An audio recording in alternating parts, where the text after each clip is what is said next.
Advanced accounting 1 এর chapter 3 অর্থাৎ revenue recognition অর্থাৎ আয় শনাক্তকরণ বা চিহ্নিতকরণ অধ্যায়ের ক্লাস নং 2 তে সকল দর্শক বন্ধুকে আরও একবার শুভেচ্ছা ডিএমএস টিচিং এর টিমের পক্ষ থেকে। তো বন্ধুরা, বিগত ক্লাস অর্থাৎ ক্লাস নং 1 এ আমি এই অধ্যায়ের যাবতীয় বেসিক এবং ফরম্যাট এবং যাবতীয় সূত্র নিয়ে একটি মোটামুটি আলোচনা করেছিলাম। আজকে আমি একটি বোর্ড কোশ্চেনের সমাধান করব। আজকে আমি করব 2012 সালের। তো বন্ধুরা, এই অঙ্কটিতে বলা হচ্ছে যে during 2010 Bashir company started a construction job with a contract price of টাকা 16 লাখ। অর্থাৎ 2010 সালে বশির কোম্পানি একটি কন্ট্রাক্টের চুক্তি গ্রহণ করে বা কন্ট্রাক্ট জব শুরু করে, যেই কন্ট্রাক্টের মূল্য ছিল 16 লক্ষ টাকা। অর্থাৎ বশির কোম্পানি যে কাজটি হাতে নিল, যে কন্ট্রাক্টটি সম্পন্ন করার জন্য হাতে নিল, সেই কন্ট্রাক্টটির মোট মূল্য ছিল 16 লক্ষ টাকা। এরপর বলা আছে the job was completed in 2012। অর্থাৎ এই কাজটি বা কন্ট্রাক্টের কাজটি শেষ হবে 2012 সালে। এখন দেখো বন্ধুরা, শুরু হয়েছে 10 সালে, তারপরে শেষ হবে 12 সালে, অর্থাৎ 10, 11, 12। এটা কিন্তু মূলত 3 বছরের একটি কন্ট্রাক্ট, এই long term contract. The following information is available. অর্থাৎ নিচের তথ্যগুলো এখানে দেয়া আছে, ওই কন্ট্রাক্টে ছিল বা দেয়া আছে। এবার দেখো বন্ধুরা, এখানে দেয়া আছে 10 সালের তথ্য, 11 সালের তথ্য এবং 12 সালের তথ্য। প্রথম বলা আছে কস্টস ইনকার্ড টু ডেট। এখানে আছে ইনকার্ড, যার অর্থ হচ্ছে যথোপযুক্ত বা যথার্থ বা অ্যাকচুয়ালি, যেটা বাস্তবতা, যে বাস্তবতা ঘটেছে। এরপর আছে টু ডেট, এর অর্থ হচ্ছে সেই পর্যন্ত। এই কথাটির অর্থ হচ্ছে যে এই পর্যন্ত তার বাস্তবে বা অ্যাকচুয়ালি কতটা খরচ হয়েছে ওই কন্ট্রাক্টের কাজটি সম্পন্ন করতে। তো দেখো বন্ধুরা, প্রথমে 10 সালে তার খরচ হয়েছে অ্যাকচুয়ালি 4 লক্ষ টাকা। এরপর 11 সালে তার খরচ হয়েছে 8,25,000 টাকা। এবার দেখো বন্ধুরা, যেহেতু এটি লং টার্ম প্রসেস, তো অবশ্যই আমি বলেছিলাম বেসিক ক্লাসে যে এই ক্ষেত্রে কিন্তু এক বছরের মধ্যে অর্থাৎ বর্তমান বছরের মধ্যে বিগত বছরের তথ্য এক করা থাকে বা একসঙ্গে থাকে মিলিত। অর্থাৎ এই যে টাকাটি আছে 8,25,000 টাকা, এর মধ্যে কিন্তু আছে 4 লক্ষ টাকা বিগত বছরের। তাহলে কিন্তু এই বছরে তার খরচ হয়েছে বাস্তবে 4,25,000 টাকা। তোমাকে এটি বুঝতে হবে এটি, কারণ আমি এই সময়কে আরো বলেছিলাম বিগত ক্লাস 1-এ। এরপর দেওয়া আছে 2012 সালে, এখানে তার খরচ হয়েছে 10,70,000 টাকা মোট খরচ। এর মধ্যে কিন্তু অবশ্যই অন্তর্ভুক্ত আছে 11 সালের 8,25,000 টাকা। এরপর দেওয়া আছে এস্টিমেটেড মানে আনুমানিক কস্ট। অর্থাৎ 10 সালে তার 4 লক্ষ টাকা খরচ করার পরে তার মনে হয়েছে যে এই কাজটি সম্পন্ন করতে বা এই কন্ট্রাক্টটি সম্পন্ন করতে তার আরো 6 লক্ষ টাকা লাগবে। এরপরে 11 সালে তার মনে হয়েছে যে আরো আমার 2,75,000 টাকা লাগবে। কিন্তু 12 সালে কিন্তু তার কোনো আনুমানিক কস্ট নেই, কারণ 12 সালে তার কাজটি সম্পূর্ণরূপে সম্পন্ন হয়ে গেছে। তো যেহেতু 12 সালে তার কাজটি শেষ হয়ে গেছে, তো এরপর তো কোনো আনুমানিক খরচ আসবে না। এরপর দেওয়া আছে বিলিংস টু ডেট। এখন দেখো বন্ধুরা, তোমরা হয়তো অনেকে জানো যে যারা করেছো কস্ট অ্যাকাউন্টিং এ কন্ট্রাক্ট অধ্যায়টি, সেখানে কিন্তু আছে যে যখন একজন কন্ট্রাক্টর যে কন্ট্রাক্টটি তার কাছ থেকে কোনো চুক্তি গ্রহণ করে কোনো কাজ করার জন্য, দীর্ঘমেয়াদী কোনো কাজ, তখন কিন্তু একটি নির্দিষ্ট সময় পর পর কন্ট্রাক্টর কন্ট্রাক্টের কাছে তার খরচের একটি বিল প্রদান করে টাকাটি পাওয়ার জন্য। এর নাম হচ্ছে বিলিংস টু ডেট। এবার দেখো বন্ধুরা, এই 10 সালে এই কন্ট্রাক্টর অর্থাৎ এই যে বশির কোম্পানি, সে বিল করেছিল 3 লক্ষ টাকার। এরপরে আছে 2011 সাল, এই সালে সে মোট বিল করেছে 9 লক্ষ টাকার। কিন্তু এর মধ্যে কিন্তু অবশ্যই অন্তর্ভুক্ত আছে এই 10 সালে 3 লক্ষ টাকা। তাহলে এই 11 সালে তার বিল হয়েছে মোট 6 লক্ষ টাকার, কারণ 3 লক্ষ টাকা ছিল আগের বছরের 6 লক্ষ টাকার। এবার দেখো বন্ধুরা, এবারে 12 সাল, এই 12 সালে সে মোট বিল করেছে 16 লক্ষ টাকা। এর মধ্যে 9 লক্ষ টাকা আছে 11 সালের। এবার দেখো বন্ধুরা, কন্ট্রাক্টর তার যাবতীয় খরচের জন্য যে টাকা বিল করে, কন্ট্রাক্টটি কিন্তু সেই টাকা তাকে প্রদান করে না। কন্ট্রাক্টর যে পরিমাণ টাকা বিল করে তার থেকে কিছু কম টাকা প্রদান করে।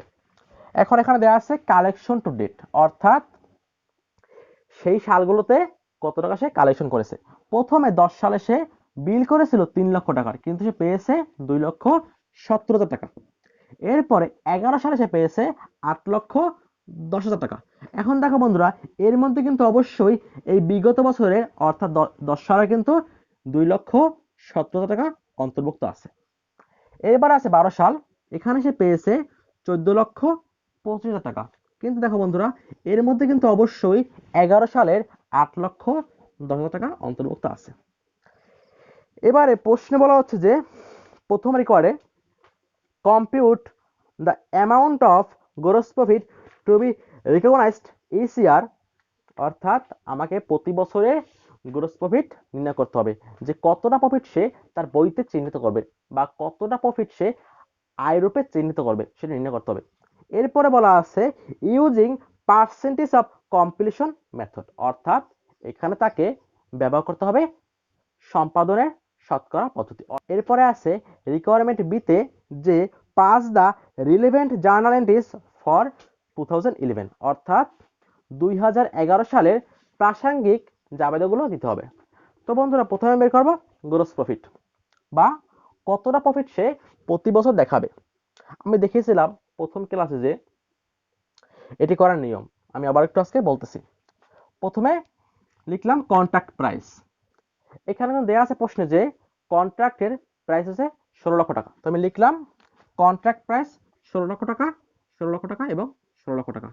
এটি কিন্তু কোনো প্রকার চেঞ্জ হবে না, প্রতি বছর টাকা কিন্তু একই থাকবে 16 লক্ষ।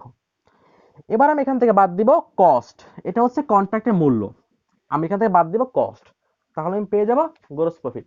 যেমন তোমরা জানতা যে যদি বাদ দেওয়া হয় বিক্রয় থেকে বা আয় থেকে ব্যয়গুলিকে, তাহলে পাওয়া যায় মোট লাভ। ঠিক তেমনই এখানে এখানে আয় হচ্ছে কন্ট্রাক্ট প্রাইস। এবারে এখান থেকে বাদ দেব আমি কস্ট। প্রথমে আছে কস্ট টু ডেট, অর্থাৎ সেই পর্যন্ত অর্থাৎ ওই বছর পর্যন্ত তার বাস্তবে কতটা খরচ হয়েছে। প্রথমে আছে 10 সাল, এখানে খরচ হয়েছে 4 লক্ষ টাকা, লিখলাম 4 লক্ষ টাকা। এরপর হচ্ছে 11 সাল, তার খরচ হয়েছে 8,25,000 টাকা, লিখলাম। এবার হচ্ছে 12 সাল, এখানে তার খরচ হয়েছে 10,17,000 টাকা। দেখো বন্ধু, এটা হচ্ছে তার অ্যাকচুয়ালি কস্ট, যেটা তার অলরেডি সম্পূর্ণ হয়ে গেছে, যে ব্যয়টা সে করে ফেলেছে। এরপর হচ্ছে আনুমানিক খরচ, তার কত টাকা আনুমানিক খরচ হবে। তো লিখলাম এখানে এস্টিমেটেড কস্ট। প্রথমে আছে 10 সাল, টাকা হচ্ছে 6 লক্ষ। এবার আছে 11 সাল, টাকা হচ্ছে 2,75,000। এখন দেখো বন্ধুরা, 12 সালে কোনো প্রকার আনুমানিক খরচ নেই, কারণ 12 সালেই তার কন্ট্রাক্টটি শেষ হয়ে যাবে বা তার কন্ট্রাক্টের কাজটি সম্পন্ন হয়ে যাবে। যেহেতু 12 সালেই তার কন্ট্রাক্টের কাজটি সম্পন্ন হবে, সেহেতু পরবর্তীতে তার কোনো আর আনুমানিক খরচ ধরতে হবে না। তো বন্ধুরা, এখানে লিখলাম আমি যে টোটাল এস্টিমেটেড কস্ট বা টোটাল কস্ট। এবার দেখো বন্ধুরা, আমি যোগ করলাম এখানে 4 লক্ষ আর 6 লক্ষ, তাহলে চলে আসলো 10 লক্ষ টাকা। এখানে আছে 8,25,000 টাকা, আর আছে এস্টিমেট কস্ট 2,75,000 টাকা, যোগ করে চলে আসে 11 লক্ষ টাকা। এরপরে আছে এখানে কস্ট ডেট দেওয়া আছে 10,17,000 টাকা। যেহেতু এখানে কোনো প্রকার এস্টিমেটেড কস্ট দেওয়া নেই, সেহেতু এটি হচ্ছে আমার টোটাল কস্ট 10,17,000 টাকা। এবার দেখো বন্ধুরা, আমি এখানে লিখলাম টোটাল গ্রোস প্রফিট। আমি এখানে এই সেলিং প্রাইস থেকে বা কন্ট্রাক্টের প্রাইস থেকে বাদ দিয়ে দেবো টোটাল কস্ট। কন্ট্রাক্ট হচ্ছে 16 লক্ষ টাকা, বাদ দিব টোটাল কস্ট 10 লক্ষ টাকা, তা থাকে 6 লক্ষ টাকা। এরপর হচ্ছে 16 লক্ষ টাকা 11 সালে, আর ব্যয় ছিল 11 লক্ষ টাকা, থাকে বাদ দেবে 5 লক্ষ টাকা। এটা হচ্ছে আমার 11 সালে মোট গ্রোস প্রফিট। এবার হচ্ছে 12 সাল, এই সালে আমার কন্ট্রাক্ট হচ্ছে ওই একই টাকা 16 লক্ষ টাকা, আর মোট ব্যয় হচ্ছে 10,70,000 টাকা, তাহলে থাকে 5,30,000 টাকা। এখন আমাকে দেখতে হবে যে এই যে মোট লাভ প্রতি বছরে, এর মধ্যে সে কতটুকু লাভকে আয়রূপে দেখাবে বা তার অরিজিনাল আয়রূপে দেখাবে। আমি বলেছিলাম বন্ধুরা যে এই কন্ট্রাক্টের ক্ষেত্রে ওই কন্ট্রাক্টর, অর্থাৎ যিনি কন্ট্রাক্টে গ্রহণ করে সেই কন্ট্রাক্টর তার কাজের শতকরা অনুপাতে একটি আয় ধারণ করে, অর্থাৎ শতকরা হিসাবে তার কাজের মধ্যে যত পার্সেন্ট কাজ সম্পন্ন হয়েছে তত পার্সেন্ট সে আয় ধার্য করে বা তার আয় হিসাববদ্ধ করে তার বইতে। আর এই শতকরা বের করার সূত্র হচ্ছে কস্ট টু ডেট, অর্থাৎ ওই বছরে তার অ্যাকচুয়ালি কতটা কস্ট হয়েছে, এটিকে আমি ভাগ দিব টোটাল কস্ট দ্বারা। এবার দেখো বন্ধুরা, এখানে যে আছে টোটাল কস্ট, এর মধ্যে কিন্তু আছে অবশ্যই কস্ট টু ডেট এবং এস্টিমেটেড কস্ট, অর্থাৎ ওই বছরের ব্যয়িত বাস্তবিক খরচ এবং আনুমানিক খরচ। তো আমি এখানে লিখলাম পার্সেন্টেজ অফ গ্রোস প্রফিট, অর্থাৎ মোট লাভ বের করার শতাংশিক হার। সূত্র হচ্ছে কস্ট টু ডেট ভাগ টোটাল কস্ট, যেহেতু এটি পার্সেন্টেজ সেখানে গুণ হবে 100। এবার হচ্ছে 10 সাল। এবার দেখো বন্ধুরা, এখানে আমার 10 সালে কস্ট টু ডেট ছিল 4 লক্ষ টাকা, লিখলাম 4 লক্ষ টাকা। আর এই 10 সালে আমার মোট খরচ হবে এই 4 লক্ষ টাকা বাস্তবিক হয়েছে খরচ, আর আমি এটি অনুমান করেছি, এখানে আমি হচ্ছি বশির কোম্পানি, সেটি মনে করছে যে তার খরচ হবে আরো 6 লক্ষ টাকা, অর্থাৎ তার মোট খরচ হয় 10 লক্ষ টাকা। তো লিখলাম 10 লক্ষ টাকার নিচে গুণ 100। এবার দেখো বন্ধুরা, যখন তুমি করবা 4 লক্ষ হচ্ছে কস্ট টু ডেট ভাগ টোটাল কস্ট 10 লক্ষ টাকা গুণ 100, তখন চলে আসবে 40%। অর্থাৎ এই 10 সালে তার মোট 100% কাজের মধ্যে 40% কাজ হয়ে গেছে, অর্থাৎ সে কিন্তু 40% আয় দেখাতে পারে তার বইতে। অর্থাৎ সে যে পরিমাণ টাকা পেয়েছে বা তার মোট যে লাভটি হয়েছে সেই লাভের মধ্যে থেকে সে 40% লাভ দেখাবে 10 সালে। এবার হচ্ছে 11 সাল। এবার দেখো বন্ধুরা, 11 সালে আমার ছিল কস্ট টু ডেট 8,25,000 টাকা, লিখলাম। আর আমার মোট কস্ট ছিল 11 লক্ষ টাকা, অর্থাৎ এই 8,25,000 টাকা যোগ 2,75,000 টাকা যোগ করলে চলে আসে 11 লক্ষ টাকা ইন্টু 100।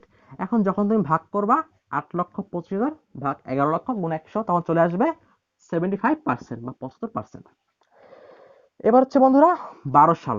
যেহেতু এই সালে তার কাজটি সম্পন্ন হয়েছে, তো এইখানে কিন্তু অবশ্যই চলে আসবে 100%, কারণ এই বছরই কিন্তু তার কাজটি সম্পূর্ণরূপে শেষ হয়ে যাবে, এরপরে আর তার কাজ থাকবে না।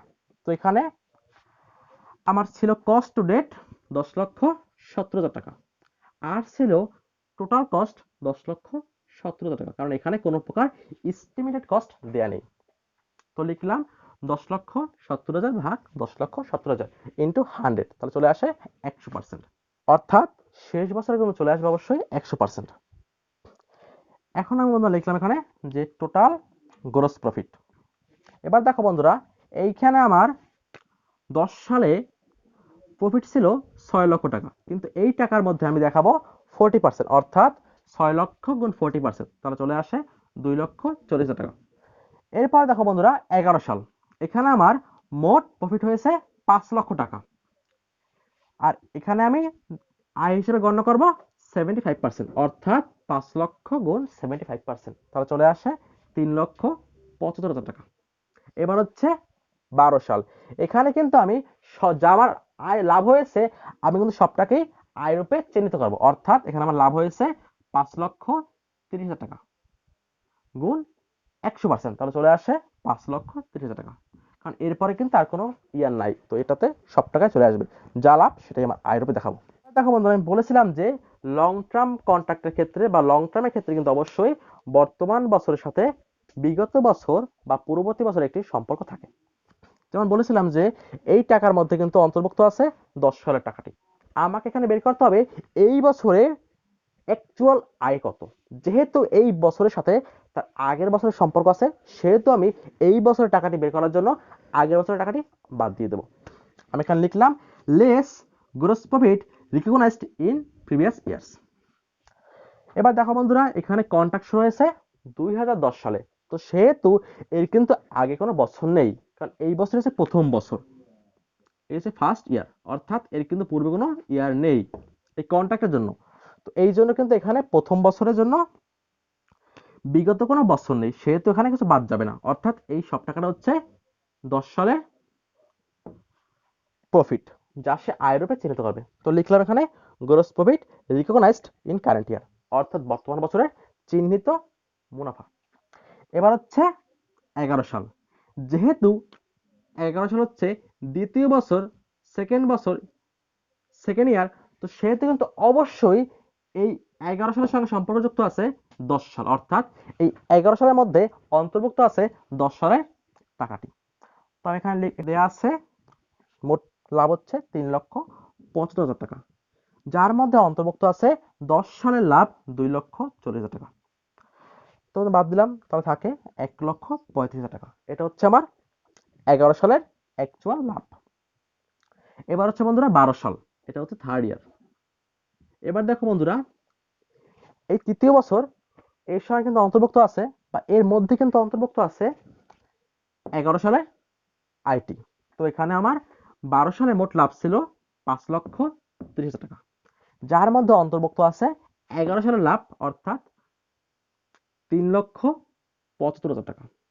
তো বন্ধু দেখো বন্ধুরা, যখন আমি বাদ দিব 5,30,000 টাকা বিয়োগ 3,75,000 টাকা, যেটি হচ্ছে বিগত বছরের আয় বা লাভ, তাহলে থাকে 1,55,000 টাকা। এখন দেখো বন্ধুরা, এটা হচ্ছে আমার 10 সালের লাভ, এটা হচ্ছে আমার 11 সালের অ্যাকচুয়াল লাভ, এটা হচ্ছে আমার 12 সালের অ্যাকচুয়াল লাভ। 3 বছরের এই লাভগুলো কিন্তু বন্ধুরা আমি আমার হিসাব বইতে দেখাবো, অর্থাৎ বসি কোম্পানিতে হিসাব বইতে অন্তর্ভুক্ত করবে এই লাভগুলোকে। এবার বলা হচ্ছে যে এখানে আমাকে জাবেদা করতে হবে 11 সালের। আমি বলেছিলাম যে এই জাবেদার ক্ষেত্রে জাবেদা হয় মূলত 4টি বিষয়ে। একটি হচ্ছে প্রথমে কনস্ট্রাকশনে, তারপর হচ্ছে বিল করা, তারপর হচ্ছে সেই বিল থেকে যে টাকাটি পেয়েছে সেই টাকার, তারপর হচ্ছে আয়ের। আমি এখানে একটা ছক করলাম জাবেদার। এটি হচ্ছে 2011 সালের জার্নাল, এখানে লিখলাম জার্নাল এন্ট্রিজ।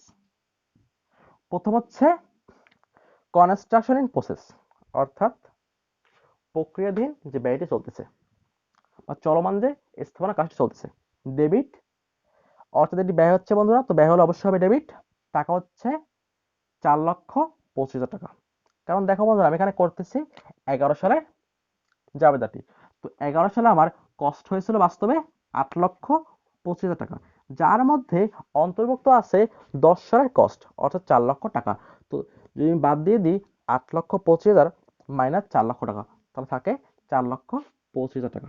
এটা হচ্ছে আমার অ্যাকচুয়ালি ব্যয় 2011 সালের জন্য। এবার দেখো বন্ধুরা, আমি লিখলাম ব্যয় ডেবিট।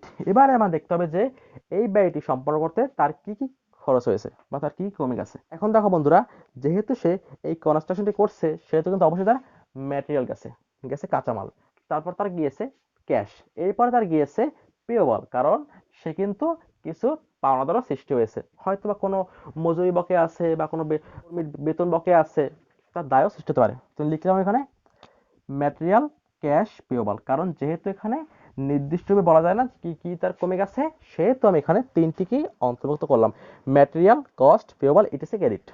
টাকা হচ্ছে 4,25,000। তুমি এখানে লিখতে পারো two record cost of construction, অর্থাৎ কনস্ট্রাকশনের ব্যয়টিকে হিসাবভুক্ত করা হলো। এবার হচ্ছে নেক্সট, এটা হচ্ছে বিলের। এবার দেখো বন্ধুরা, এই 11 সালে বিল করেছিলাম 9 লক্ষ টাকা, যার মধ্যে অন্তর্ভুক্ত আছে 10 সালের বিল 3 লক্ষ টাকা। তাহলে যদি বাদ দিয়ে দিই 9 লক্ষ টাকা থেকে বিগত সালের বিল 3 লক্ষ টাকা, তাহলে থাকে 6 লক্ষ টাকা। এটি হচ্ছে আমার 11 সালের বিলের টাকা। আমি এখানে লিখলাম অ্যাকাউন্ট রিসিভেবল ডেবিট, কারণ সে কিন্তু কেবল বিলটি করেছে, সে টাকাটি পায়নি। যেমন দেখো বন্ধুরা, যখন একজন ব্যক্তি বিক্রয় করে কিন্তু টাকাটি পায় না, তখন কিন্তু সে ওই বিক্রেতার নামকে লেখে অ্যাকাউন্ট রিসিভেবল বা দেনাদার। তদ্রূপ যেহেতু এই কন্ট্রাক্টর বসে কোম্পানি, সে জাস্ট কেবল বিল করেছে, সে টাকাটি পায়নি, তো সেহেতু যার কাছে বিল করেছে সেই কন্ট্রাক্টটি কিন্তু তার জন্য দেনাদার। তো লিখলাম অ্যাকাউন্ট রিসিভেবল ডেবিট, কারণ এখানে এটা হচ্ছে দেনাদার, যা একটি সম্পদ, আর সম্পদ বেড়ে গেল হয় ডেবিট। আর হচ্ছে বিলিংস ইন কনস্ট্রাকশন প্রসেস, অর্থাৎ যার মাধ্যমে সে বিলটি পাচ্ছে, এটা কি তার আয়, বিলিংস ইন কনস্ট্রাকশন প্রসেস, আর আয় হয় ক্রেডিট। টাকা হচ্ছে 9 লক্ষ মোট বিল 11 সালে, যার মধ্যে অন্তর্ভুক্ত আছে 10 সালের বিল 3 লক্ষ টাকা, তাহলে থাকে 6 লাখ বা 6 লক্ষ টাকা। এবার আমি দেখব যে সে যে বিল করলো এর মধ্যে সে কত টাকা কালেকশন করছে বা সে কত টাকা পেয়েছে ওই কন্ট্রাক্টের কাছ থেকে। সে টাকা পেয়েছে 8,10,000 11 সালে, কিন্তু এর মধ্যে অন্তর্ভুক্ত আছে 10 সালে 2,17,000 টাকা। এখন দেখো বন্ধু, সে টাকা পেয়েছে, হবে কি, অবশ্যই হবে ক্যাশ ডেবিট, লিখলাম ক্যাশ ডেবিট। আর হচ্ছে দেখো বন্ধুরা, সে টাকাটি পেলো কার কাছ থেকে? অ্যাকাউন্ট রিসিভেবল কাছ থেকে। যখন সে টাকাটি পায়নি তখন ছিল সম্পদ, এখন সে কিন্তু এই যে অ্যাকাউন্ট রিসিভেবল তার কাছ থেকে টাকা পেয়েছে, তো এখন কিন্তু সম্পদটি কমে গেল, অর্থাৎ তার কিন্তু দেনাদার কমে গেল। তো লিখলাম অ্যাকাউন্ট রিসিভেবল ক্রেডিট। টাকা হচ্ছে 8,10,000 মাইনাস 2,17,000, যেহেতু এই টাকাটি অন্তর্ভুক্ত আছে 11,000 টাকার মধ্যে, বাদ দিয়ে দিলাম, তাহলে পেলাম 5,40,000 টাকা। এবার দেখো বন্ধুরা, এইখানে তুমি লিখবে কারণে যে to record billings in progress, আর তুমি এইখানে লিখবে অর্থাৎ বিলকে হিসাবভুক্ত করা হলো, আর তুমি এখানে লিখবা টু রেকর্ড ক্যাশ রিসিপ্ট, অর্থাৎ নগদ টাকা গ্রহণ করাকে হিসাবভুক্ত করা হলো। এবার আমি দেখবো যে আমার অ্যাকচুয়ালি কত টাকা লাভ হয়েছে বা আমার কত টাকা আয় হয়েছে, অর্থাৎ আমি যে টাকাটিকে আয় রূপে দেখাবো। প্রথমে লিখলাম কনস্ট্রাকশন এক্সপেন্স। দেখো বন্ধুরা, আমার এখানে এই 11 সালে মোট খরচ হয়েছে বাস্তবে 4,25,000 টাকা, লিখলাম, অর্থাৎ 8,25,000 মাইনাস 4,00,000, তা থাকে 4,25,000 টাকা, এই টাকাটি ব্যয়। এবার আমি দেখবো আমার কত টাকা আমার বাস্তবে আয় হয়েছে বা আমি কত টাকা আয় চিহ্নিত করব এই 11 সালে, সেটি হচ্ছে এই যে 11 সালে আমার আয় 1,35,000 টাকা। আমি এখানে লিখলাম কনস্ট্রাকশন ইন প্রসেস, কারণ এই আয়টি কিন্তু শেষ আয় না, কারণ এর সাথে কিন্তু অবশ্যই 12 সালও আসবে, তো এটি কিন্তু এখনো শেষ হয়নি, এটি এখনো চলমান রয়েছে। তো এখানে লিখলাম কনস্ট্রাকশন ইন প্রসেস, এটি হচ্ছে মূলত গ্রস প্রফিট ডেবিট 1,35,000 টাকা। এবার দেখো বন্ধুরা, এটি হচ্ছে ব্যয়ের টাকা মোট, এটি হচ্ছে মোট লাভের টাকা, এই দুটি মিলে হবে মোট আয়, অর্থাৎ revenue form long term contracts, অর্থাৎ দীর্ঘমেয়াদী কন্ট্রাক্ট হতে বা দীর্ঘমেয়াদী ঠিকাকার্য হতে আয়। টাকা হচ্ছে 4,25,000 টাকা যোগ 1,35,000 টাকা, তাহলে থাকে 5,60,000 টাকা। এবার দেখো বন্ধুরা, এটি কিন্তু বের করার আরেকটি নিয়ম আছে, সেটি হচ্ছে আমি এখানে দেখিয়েছিলাম যে আমি 11 সালে আমি আয় রূপে গণনা করব 75%, কিন্তু বলেছি যে একটি বছরের সঙ্গে অবশ্যই আরেকটি বছর থাকে অন্তর্ভুক্ত, অর্থাৎ এখানে যে আমার বেড়েছে পার্সেন্টেজ 75%, এর মধ্যে কিন্তু অবশ্যই অন্তর্ভুক্ত আছে 10 সালের পার্সেন্টেজ, অর্থাৎ 40%। তাহলে দেখো বন্ধুরা, এখানে আমার হলো 75% 11 সালে, যার মধ্যে অন্তর্ভুক্ত আছে 10 সালের 40%, তাহলে 11 সালের জন্য বাস্তব পার্সেন্টেজ হয় 45%। আমার কন্ট্রাক্ট হচ্ছে মোট 16 লাখ, অর্থাৎ 16 লক্ষ টাকা।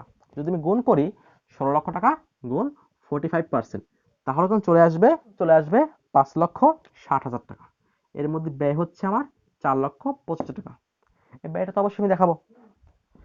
আর আমার এর সাথে যখন আমি বাদ দিয়ে দেবো 5,60,000 বিয়োগ 4,25,000 টাকা, তখন আমি পেয়ে যাবো গ্রস প্রফিট 1,35,000 টাকা। তুমি যদি এমন বের করো এটি হিসাব করে তাও হবে, এমন করলেও হবে। মূলত এখানে এই যে ব্যয়টি, এটিকে মূলত দেখানো হবে আয় রূপে, কারণ সে যে পরিমাণ টাকা ব্যয় করেছে তা তো সে অবশ্যই দেখাবে আয় রূপে, কারণ তা তো সে অবশ্যই হিসাবগত করবে। কিছু তাই না, ওই যে ব্যয়টি সে করেছে তার পাশাপাশি সে আরো মোট লাভকেও এখানে আয় রূপে গণ্য করবে, এখানে আমাদের তাই হয়েছে। তো তুমি এখানে লিখবা to record recognised revenue and gross profit. তো বন্ধুরা, এই হচ্ছে আমার 2012 সালের বোর্ড কোশ্চেনের সমাধান। আমি আশা করি তুমি অঙ্কটি বুঝতে পেরেছো।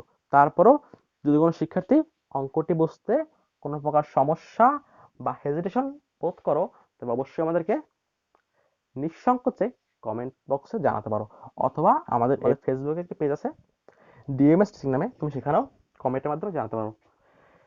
তো বন্ধুরা, এরপরে চলে আসবে ক্লাস নং 3, যেখানে আমি কাজ করব বিক্রয় নিয়ে, অর্থাৎ ইনস্টলমেন্ট সেলস নিয়ে, যেটি হচ্ছে মূলত 2015 সালের বোর্ড কোশ্চেনের সমাধান। তো বন্ধুরা, ক্লাস নং 3 দেখার আমন্ত্রণ জানিয়ে এখানেই শেষ করছি। All the best and bye, take care.